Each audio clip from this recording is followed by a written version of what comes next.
Hi, Gary Chillingworth here for Airgun World Magazine, Shooting and Country TV. Welcome to Life at the Range. We're here at the amazing Bisley shooting ground with an old friend of mine, Chris Norris, who I used to shoot the Southern Hunters with back in 1832. I think it was the 1700s. It certainly felt like. Back before laptops, we've just been discussing. Chris used to take care of all the admin, and he used to use a feather and quill and a slate. It was a stylus on a wax tablet, actually. But it was pre-tablets, pre any form of useful technology. So. Exactly. Well, so what are we here today? We're here today on an open day. I've very kindly been invited by the Old Sergeant's Mess Shooting Club. Old Sergeant's Mess Shooting Club. Sorry, get my teeth back in. I'm that old. So we're a kind of a multidisciplinary club. We shoot everything from clays. There's some air pistol shooters. We shoot McQueen, target shotgun, gallery rifle, full bore rifle, short and long range. Little bit of everything really. So we're not shooting air guns today, we're shooting... There will be no air guns today. No air guns. Purely because kind of anyone can shoot air guns if you've got a little bit of land. What you can't tend to do is shoot 2.2s and upwards. So we're going to do that, basically. So what sort of ranges are we shooting today? So we're going to probably start out at 2.2 rimfire. We'll start out at 25 yards, maybe step out to 50. We'll then move on to we've got 200 yards booked, so we'll do full bore centre fire at 200 yards. Excellent. If you're feeling brave, you can have a go with 2.2 rimfire at 200 yards. It's a particularly challenging, but you can have a go. Quite windy today. It is windy, yeah. Anyone that's shot in the HFT will know what the wind does to you. And then we've got some target shotgun, which is a different discipline we'll cover in a minute. And then we've got 600 yards as well, which is going to have to be 6.5 calibers, like 6.5 Creedmoor, maybe 2.43s, 308s, that sort of size cartridge, and just have a bit of fun and have a bit of paper punching. Well, there we go. So it looks like it's going to be an interesting day here at the range. Me and Chris are going to head up. Where are we heading off first? I think we'll go to Melville first. Melville, that's 2.2. That's 2.2 and pistol calibers. Yeah. Right. Well, next time you see us, we'll be over at Melville. Chris, let's have a great day shooting. Let's do it. Okay, so we've arrived at our first range and we're here with Chris, and this is one of the first rifles we're going to be looking at. What have we got here, Chris? So this is quite a venerable CZ452. It's a 2.2 caliber bolt action rifle, available with 5 and 10 shot magazines. I've got on top of that, I've got a Bushnell scope, ironically from my HFT days. It stood the test of time, but it does the job, right? It's paired with a silencer. Yeah, I'm trying to think the brand now, but it's a SAC moderator, just to take the crack down. But honestly, 2.2 is really quite a quiet caliber. This is a pretty much a factory standard gun. The only thing that I've done to it is it's got a Picatinny rail on there, where normally it's got dovetails. Yep. And that is literally it. It's the triggers had a polish, but other than that, it's just been used. Beautiful. Okay, so here we are. We're with the CZ452. I've got Chris behind me, who is chaperoning me all the time. We're shooting at number 27 down the top, and let's see how we go. So, are we shooting off a rest, or are we shooting off our elbows, or? Well, I thought you might shoot off your elbows, give yourself a challenge. Give it a go. Yeah, I mean you can stand if you like. Do you actually expect me to hit the paper? Would be nice, yes. We'll give it a go. Okay. I'm not going to look around at the camera or do anything. All I'm going to do is focus on my shooting from this point on. Yep. So. The bolt retracted, so now you release the Magnum, press the start button, pull the mag out, safety flag in the breech. Okay, you go. Okay, a little bit of recoil. Yep, but compared to a Springer, significantly less, right? Yeah. This is not really comfortable setup. My turn? Let's see if I can do better.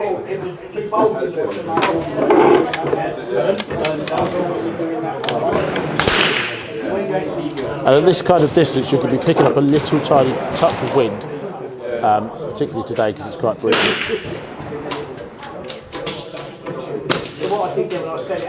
I think with the amount that I'm wobbling about, wind will not be my issue.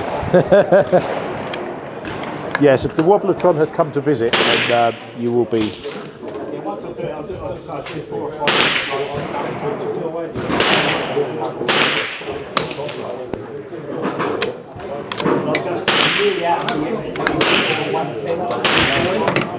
Thank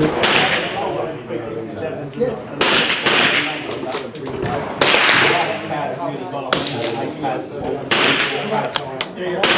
Okay, that's your 5 rounds.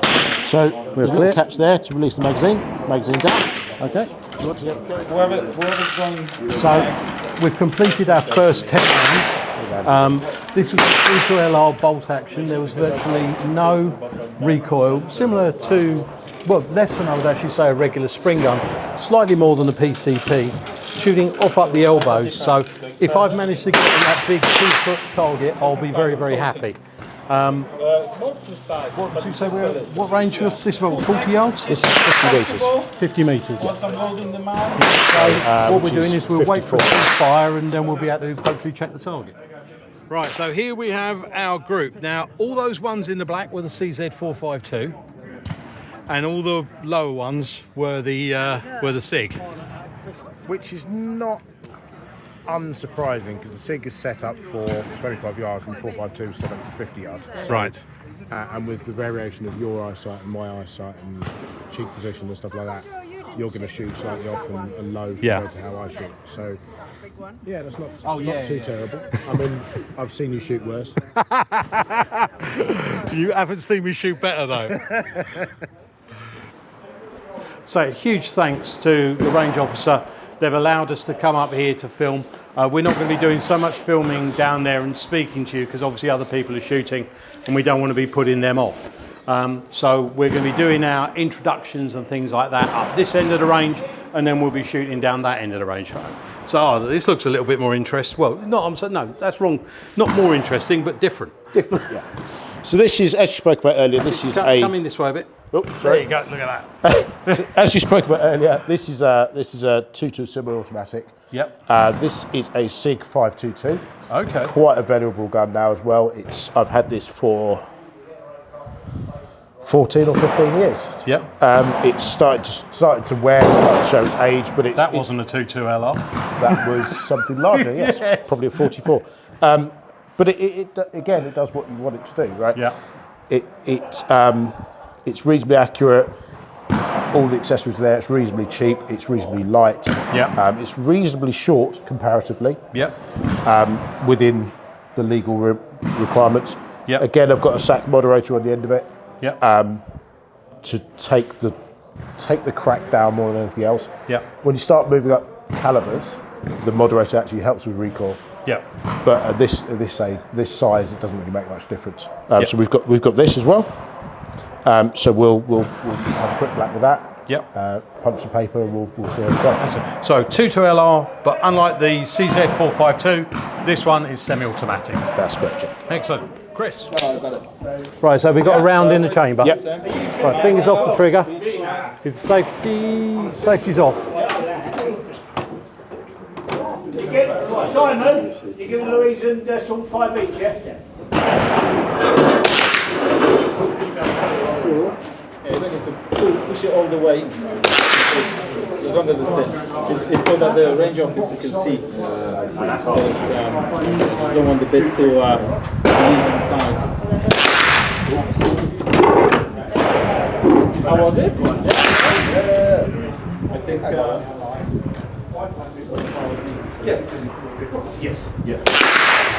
Okay, that one was a big miss. Okay, I think we're empty. Yep. So this one's got a last round hold open, so it won't actually allow the bolt to close on an empty chamber. Okay, so we're going to wait here for a bit, and then we're going to go and check the targets and look at my humiliation. Still shooting that Winchester. This rifle here, and like the CZ, very much like the air rifles, you've still got the first stage and the second stage. And initially when I was shooting, I was trying to hold the rifle in the centre. But then what I did is I noticed, so if I dropped low and then drew it up into the centre and then fired, I felt that I was probably going to get a better group. But we're going to go and have a look down there and, well, we'll see exactly how much I sucked. Chris, what else have we got? What else? Okay, so it appears that we've now arrived at the Wild West, and this is what I would call a Winchester. 1872 is what I think is the classic one that you'd seen in John Wayne use. Well, you're not far off actually. This is a Winchester. Oh, okay. It's a 94. Right. It's a lever action. It's a cowboy action. It's what you've seen on your John Wayne movies. Yep. It is. Yeah. It's what you've seen in Il Spaghetti Westerns. Yep. The only real difference between this and a gun from the 1800s is that this one's got that on top. So is this also chambered in 2.2 or is this? No, this is a 44. So this is 44 Magnum. These are various models of these. You can get these in 2.2. You can get these in all the calibers, going up to 45-70. And everything pretty much. They're a relatively simple action. Yep. Fairly reliable. And reasonably accurate. They're a good fun bit of kit. Yep. They start again. All of this is sensibly priced. Yeah. So if you were to compare, if you go and look at these online and compare them to kind of air rifle prices, you'll find that these are actually quite a lot cheaper. Yeah. However, what you save in the gun, you pay for in the ammunition. Exactly. So it swings around with us. But these are good fun as well. This is going to be a lot punchier in recoil. So you will know you have fired this. Yeah. The Marlin version of this in 45-70 is the only rifle in the world that's rated for T-Rex. Yes. If you actually go onto the Marlin website, it says rated for T-Rex. I'm not sure how they tested that. I know it was in the movie. I think they cloned one, created it. It's America, so they cloned it, created it just to shoot it. They had that island. Yeah, exactly. America, so they did it just, I remember just the to shoot documentary. it. Yeah. Marlin owned that island. But yeah, these are brilliant fun. Good and accurate. There are lots of competitions around these as well. So everything from kind of 25 out to 100 yard different competitions. You'll get static target, approaching target, steel plate competitions, that sort of thing. Yeah. And it's not much more to say about it really. It's the Wild West gun everyone's seen. Does what it says on the tin. Does what it says on the tin. Okay, so for our next group of targets, we're going to put up a shoot and see. And we're going to try and set the camera up so we can actually record it in real time. Okay, so Chris has gone off to get the next rifle. I think it's going to be one of the loud ones, possibly a 44. The Winchester lever action, I think, is what we're going for next. We've got a shoot and see target downrange, and I think this is going to be considerably more. I think all shooting is enjoyable, but I think this is going to be louder and more recoily. If that's a word. Yeah, it gives us that. Chris, there are 240 grain headed notes. 240s. 240 grain heads with 24.0 powder. Okay, so apparently we're shooting 240 grain.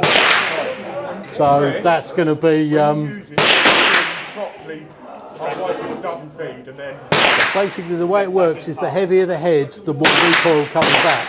So 240 is going to be interesting. It's going to let you know you've used it. Yes. The CCI we were shooting. The CCI we were shooting in 22 LR. Sorry, the CCI we were shooting in 22 LR. That was a 40 grain head. Yes. So this is 5 times the power. Okay, so Chris, Right. what is the? So we got a flag in.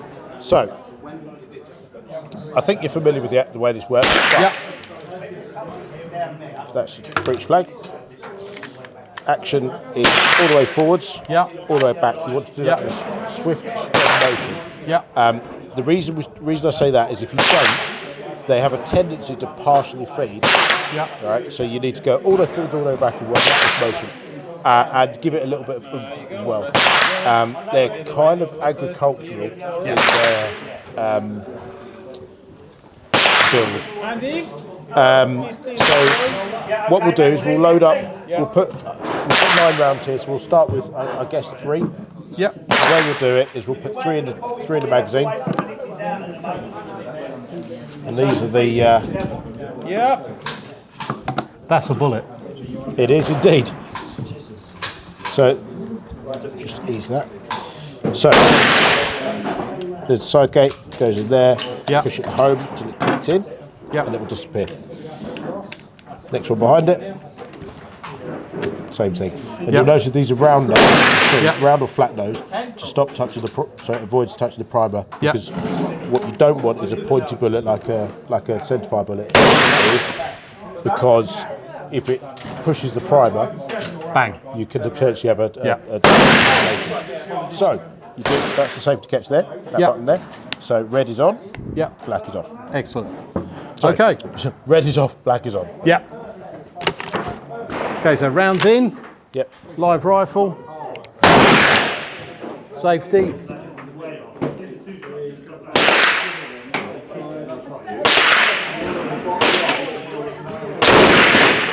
Wow.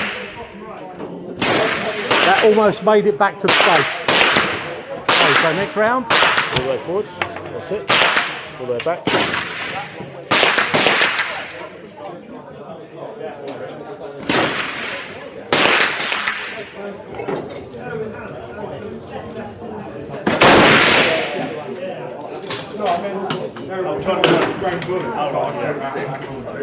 Okay, so you've got 2 pretty good shots, but they're about.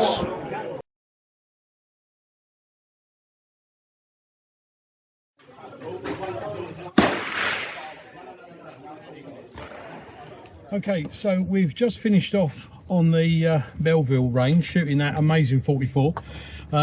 Either the battery died or just the shock from the gun stopped the the rifle from working. That 44 240 grain bullet, woof, that gave some recoil in the shoulder. But one thing I did notice is the 22LRs, both SIG and the CZ, had your standard 2-stage trigger, nice and light. But when we were shooting the 44, I think Chris said that it was very agricultural. It was harder to know that when the round would go off. But now we're heading off to our next range. There's Chris next to me, driving away. I say, where are we off to now, Chris? We are off to Short Siberia. Short Siberia. And what are we going to be shooting at Short Siberia? So we are shooting a centerfire cartridge. It will be a 260 Remington, which is roughly the same as the 6.5 Creedmoor for those that know it. Yeah. Probably we can get you a go on a 308, although I haven't brought a 308 out myself. And there'll be a 223. And if you're feeling adventurous, you can try a 2.2 at 200 yards as well. Oh, 2LR. this sounds like fun. But I would guess in the wind today, that's gonna be inaccurate. The issue that I might have with the 2.2 at 200 yards is the fact that I sucked with the 2.2 at 50 yards. Well, I mean, yeah, that's never going to be optimal. It's 2.2s are getting marginal at 200 yards. Yeah. There are other, certainly 2.2 LRs. There are competitions and there are classes where they shoot out to 300 yards and further with 2.2s. Yeah.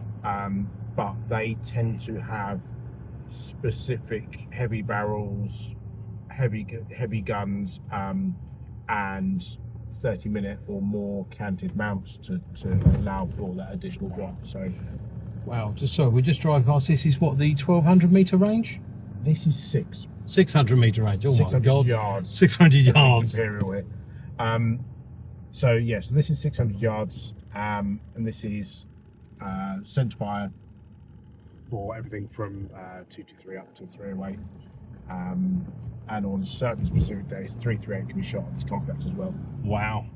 Well, I think there you go. So right, so we're going to go to Short Siberia, and let's have a go with a was it? So did you say it's a Remington 260 or 260 Remington? 260 Remington. So that should be a lot of fun. Okay, so here we have a 260 Remington. As you can see, it's a relatively slim bullet. Is that a boat tail? Yeah, boat tail round. As you can see, it comes in at the neck, comes in at the widest point, and it will actually get narrower as it goes down into the neck of the cartridge. There's quite a lot of powder behind that, so you've got a very slim, fairly light bullet. What grain is this, Chris? 139. So 139 grain bullet with how many grains of powder? 41.8 grains. Just shy of 42 grains. So that's going to move, let me guess, about 3,000 feet per second? Just a shade off. Just a shade down. So, I don't know, sort of, not bad. Yeah, pretty good maths. It's almost like I know what I'm talking about. Basically more powerful than a 177 air gun round. What people haven't seen is that you've had 15 other guesses off camera. Damn! Go ahead, Chris, yeah. Okay, so Chris is down, and we've got these screens which show us where we hit. Hopefully we can see that.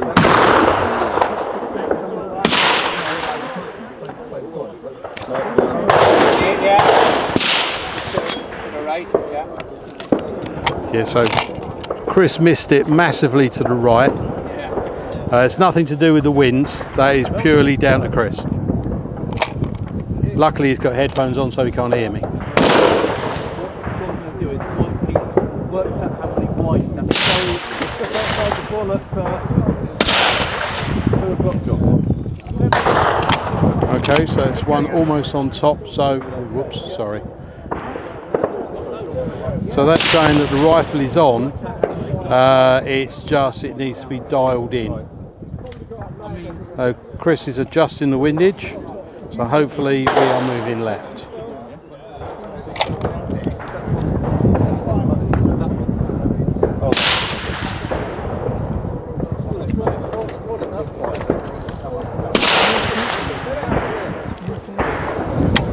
Okay, so it looks like we've gone in. About the, I would say about the same amount of clicks again.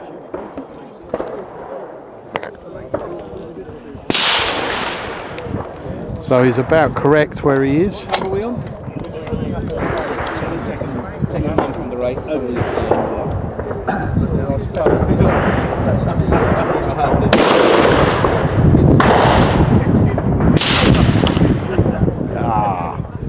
Shows that there's some wind out here. Oh, look at that. Centre man.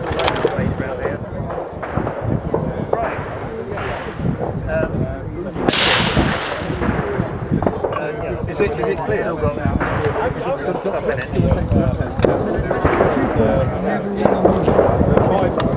Right, so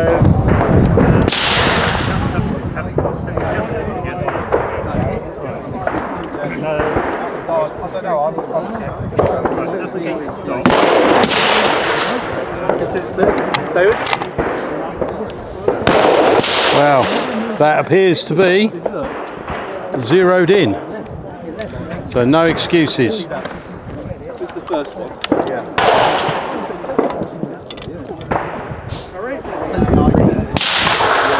There you go, sir. Thank you, sir. So, I would do the same things we did with the other guns. It's just dry fire it once or twice to get a feel for the trigger.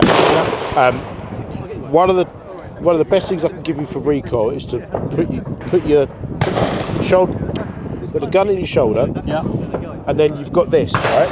Push into it. Push into it, yeah. Preload it, so that the basically, you can get away with it with air rifles and get away with the rimfire. With these, if the front end's bouncing around, then your accuracy just tails off. Preloading it by pushing it into the berm or into a sleep or into a sandbag will just help. Right? So do that. You'll see the PRS guys will have barricade bags for that same reason. They'll have hooks as well that they can push against barricades with. So yeah, it's preload into that, and then just there's a little dot in the centre of the crosshairs. Put that in the centre of the target, and just gently squeeze. It's a much lighter trigger than you're used to. That's a match trigger in there. Well, I think let's put a round down and see how we go. So, same drill as before. When you close the bolt, you need to have the gun in your shoulder and on target. Right. The idea there is if you close the bolt and you have a mechanical failure and it sets off the round, it's going in the target and in the sand, not over. So basically, in the shoulder. Yeah, and then downrange. That's it. Yeah. Because it's at the point where you cam it over that becomes a live bolt. Yeah. Right? Okay. So if there's a mechanical failure in the bolt, that's where it's going to go, about there. Yeah. And if you're on target, then it's going to go on target. Yeah. Whereas if I was like that, then it's going to sail over the trees. Yeah, that makes a lot more sense.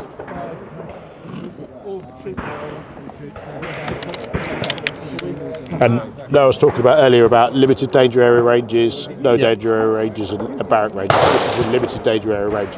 So behind those trees, there's I forget the distance, but over 1 kilometre of land. But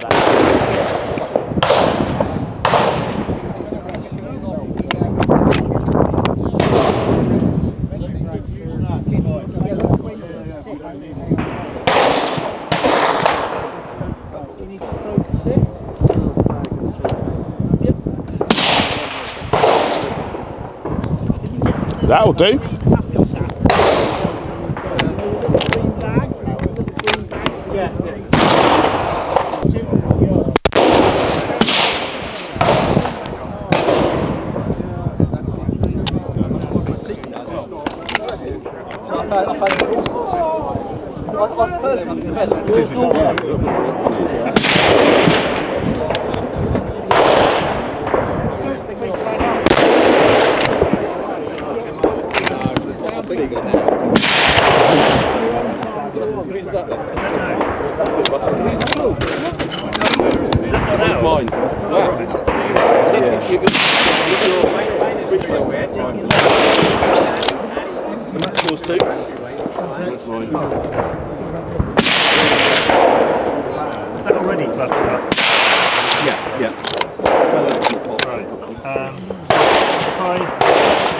Yeah, that's close stuff there, John.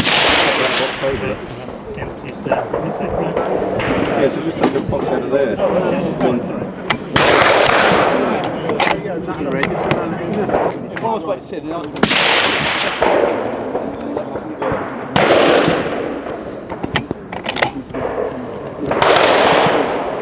Bang in the middle of where you go again, Oscar.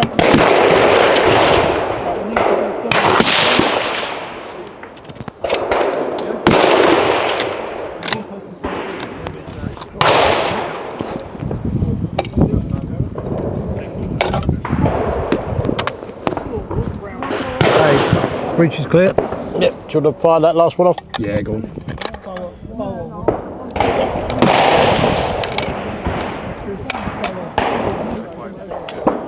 Up and back.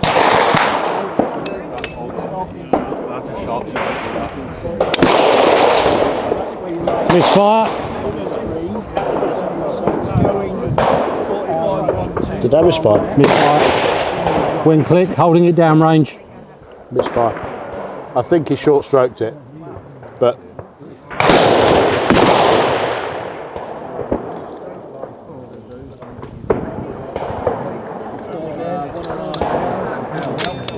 Mike's about right.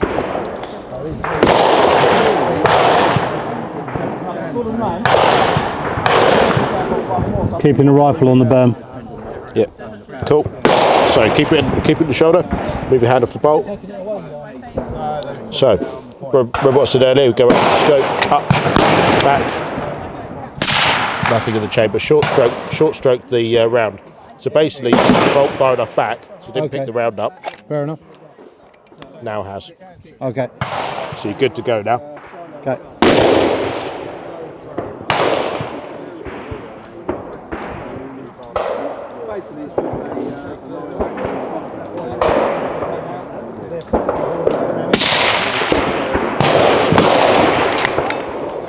It's a good one to finish on.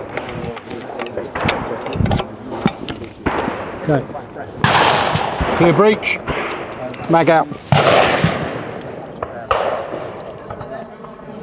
Is it okay to drop the butt down? Yeah, just pass me that breech flag.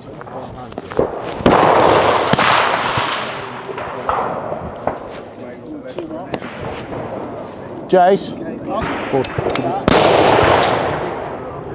Same procedure as the other range. We get someone else to check that we're safe.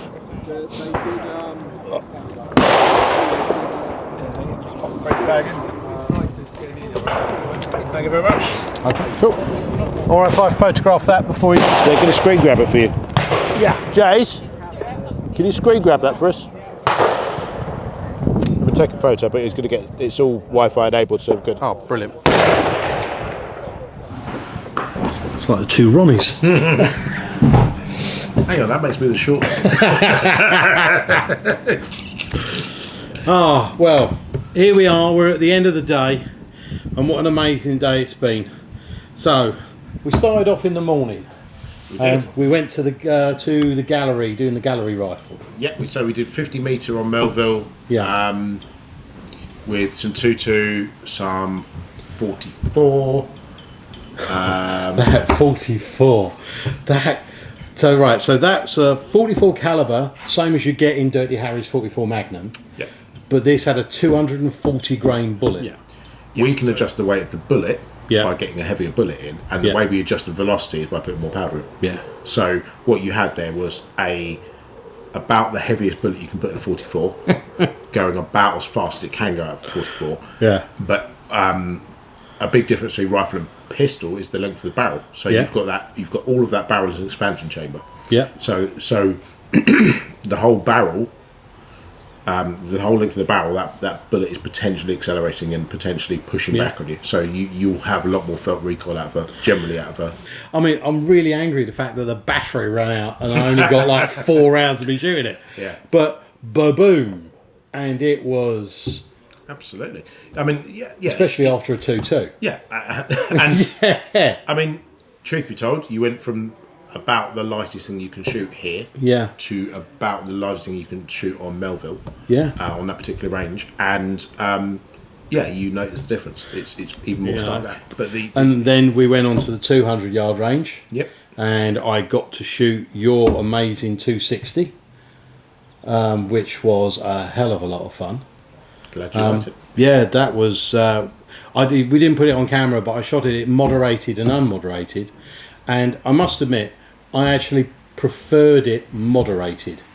I felt the recoil was more.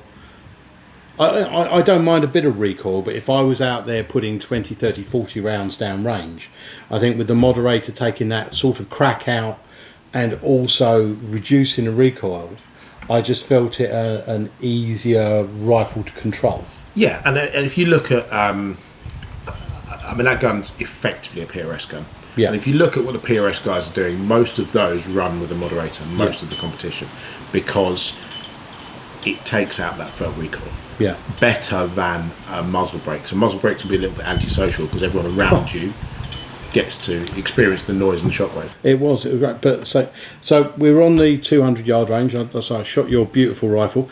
Then a very nice gentleman, I can't remember his name, memory of a goldfish, let me shoot a 303 Lee-Enfield. Yep. Which was one of those things. It was on my bucket list to do. My granddad shot a 303 Lee-Enfield. My dad shot one when he was in the army before they got issued with the SLR. I never thought I'd get a chance to shoot one. 303 caliber, and I tell you what, You did well. yeah, I was really proud of myself with that. I'm disgusted that you did it, but you did well. Yeah. You were holding what 2 minutes, I think it was, Yeah. which is to translate as a 4-inch group at 200 yards. Yeah. With open sights on a rifle from the 1920s. Yeah. Do you know what? I hate to say this, I loved your rifle. I loved everything we shot today, but shooting that Lee-Enfield, that was genuinely a bucket list for me. And so a lot of people love to just try the historic stuff. Yeah, I can see why. There's again, we've got a section in the club that only shoot historic stuff.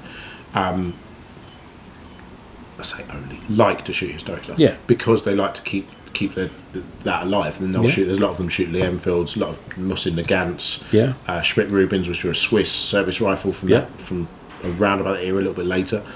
And a few others that escape my memory at the minute, but they like to do those sort of things. They like to shoot falling block Martini Henrys, those sorts of things, because they're just interesting to shoot. They're interesting mechanical things. Yeah, and then we come back, had an amazing lunch, had a lovely lunch with one of the nicest bits of apple crumble I've had. I'll tell you what, for those of you who do HFT, this is the way to live. We've got sofas in there. They've got a bar which you can use after the shoot. They serve a lot of non-alcohol, alcohol-free stuff as well. Yeah. We've got a cooked lunch with a apple pie, tea and coffee, running water and toilets, not just a manky burger van and a portaloo. It does make a difference. It's very civilised. You and I both know the size I was when I used to shoot HFT and the size I am now. This is part of the reason. Yeah, no, I can believe that. But I'll say, being taken care of. Look, I think the thing that I really enjoyed about today, and it wasn't all about me, was it not? No, apparently not. I was watching. I shot with a lovely lady called Louisa, a lovely guy called Darnell. But I was also watching, there was a lady who was with one of the other instructors, and I think they had her on a 243, and she just went, that's too much gun for me. So they went, okay. They put that to one side, got a 223, which is essentially a very, very fast 2.2. It's what the British forces use, but it's not a big recon. They put a moderator on it, and all of a sudden she went from being very uncomfortable on a gun to, I can shoot this gun. They just tailored the gun for her. Because the aim of a guest day and the aim of any good shooting club is to make it enjoyable. Yeah. Not to find something that you can't do and then everyone point and laugh. Yeah. That's what HFT's for. No, but the entire point is that if you don't enjoy it, the club is doing something wrong. Yeah. Right? So you might not. There are certain disciplines that we could have shot today you probably would have not found interesting. Yeah. And therefore would have enjoyed. Fine, don't shoot those disciplines. Yeah.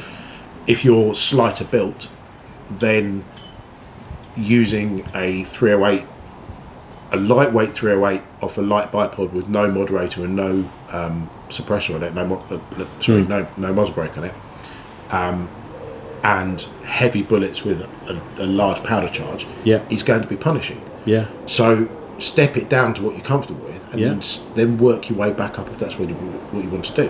Plenty of people only ever shoot 223 and 2.2 because that's what they're comfortable with. And that's what, by talking to the members here, and I think this is the difference. I think that's what I like about the ethos you've got within this club. That if I go to an F-class club, F-class club, they're going to be saying, right, you're shooting a 6.5 Creedmoor, you're shooting 1,000 yards, that's what we're doing. Whereas here, you seem to have such a large group of people and such a large amount of disciplines. You can come in and say, I've tried that, don't like it. I've tried that, don't like it. Tried that, that's all right. That I really love. Yeah, and there are... I want to say clubs within clubs, but it's not clubs within clubs. There are people in this club that want to shoot certain disciplines, and that's what they focus all their time on, and they do that. And there are people in... So some people want to shoot F-class, some people want to shoot target rifle, some people want to shoot gallery rifle on Melville all the time, some people only want to shoot target shotgun. Some people want to shoot a Queen mostly. This club deliberately caters for everyone. Yeah. Right. So there are McQueen shoots on, there are gallery shoots on, there are. So what is McQueen again? McQueen is a. Is that the one where it pops up and Yeah, you've got so- like 4 or 5 seconds Yeah, so to shoot? that's a snap shooting with centerfire rifles at 300 yards, and they pop up in when you have a number of locations where the target can pop up Right. within the target area, Yeah. and it will appear in one of those windows. Yeah. And you've got, depending on the discipline and whether you're training or practicing or whether it's a competition, you've got between sort of 2 and 5 seconds to see it and shoot it. Wow. And you've then got between 5 and 15 seconds, give or take, for it to appear in another window in lakes. So, Yeah. And also, from a practical point of view, if you want to shoot F-class, that's expensive. You know, you're talking, I mean, the rounds of 308 are what, £1.20 a round, and an F-class comp, you're talking a couple of hundred rounds? easily, yeah. Yeah. Whereas 22LR, a brick of 500 is, what, about 30 quid? I'm trying to think top of my head now. I think it's about 70, About 70. but it's still significantly cheaper. Yeah, and that's the thing. So you can still come and shoot, and you could occasionally go and shoot if you wanted to spend a day on the 600. There are rifles available. There are club guns available. Yeah. So you shot the Savage today, the There you 308, and that's we have that Savage, that same model in 223, 308, and I believe 243. Okay. We've got a couple of Lee-Enfields, and we've got a number of other rifles in different calibers for people. You shot Club 44. Yeah. One of the Club 44s. There's a couple of those. There's a couple of 357 Magnums Wow. that you didn't get to shoot. Again in underlever. There's some underlever 22s. Okay. I'm trying to think what else there is. I mean, there's a think of the caliber, and Yeah. you can probably find one in the club locker. And the other thing that, you know, from a practical point of view, that I'm really interested in, you know, if I was going to be, I mean, air guns are my thing, but if I was going to join, my wife has always said to me she doesn't want guns in the house. She's incredibly tolerant. She doesn't mind air guns, but when I've talked about centerfire and stuff like that, she said, yeah, we had a son. So we've got a son, and she said, I don't really want proper firearms in the house. But I was speaking to John, the chair, earlier, and he was telling me that he also doesn't have his guns in the house, and he's the chair of a shooting club because he stores all of his guns in the armoury here. And most of us do. Yeah, it helps you getting your ticket as well because the police don't have to come round and. Yeah, I mean, you still have the same restrictions on you. Yeah. Police will still do the same background checks, etc., etc.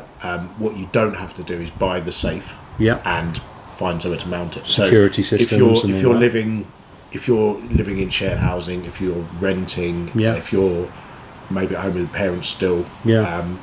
or for whatever reason don't want to store firearms at home, you Store can your guns here. use the armoury here. And I suppose if you want to go away for a couple of months on holiday, you store your guns here Yep. and things like that. And I think that's a game changer because I wasn't even aware you could do that legally, Absolutely. Yeah. which is brilliant. Well, I think we've about covered everything. Yeah, I think so. What an absolutely amazing day, and I would strongly recommend anyone who is interested in getting into centre fire shooting and things like that. I'm sure there's a website or something like, or an email address that we can put up somewhere. Yeah, we'll put it as a link in the video. But It's not just an open day. You can't just rock up here and expect to shoot. It's you have to have to speak to the club and things like that beforehand. So a little bit of those of you that've been to an HFT competition or showed up at an air rifle club will be familiar with the Section 21 declaration that you have to sign. Yeah. So it's the same process here, Yeah. except that as a Home Office approved club, we have to go and verify it. Yes. So in advance of you making that declaration, Yeah. your name and address and date of birth goes to our local police, who will go and do a background check and make sure that you are not prohibited by virtue of Section 21. Yeah. Well, I think that's about it. Thank you for joining us today. It's been an absolutely amazing day. Chris, thank you so much sir. for the invite. We're going to see you all again on the range very, very soon. We might be back here at some point for possibly a ladies' day, which everyone seems to be quite interested in. So Chris is going to be going in for the operation next week, and we're going to be. Frock already ordered. You've got your frock already, good. And I'm going to get cancelled for that joke. Take care of yourselves. Take care of each other. Be the person your dog wants you to be, and we'll see you on the range again very, very soon. Ta-da. Cheers. Brilliant.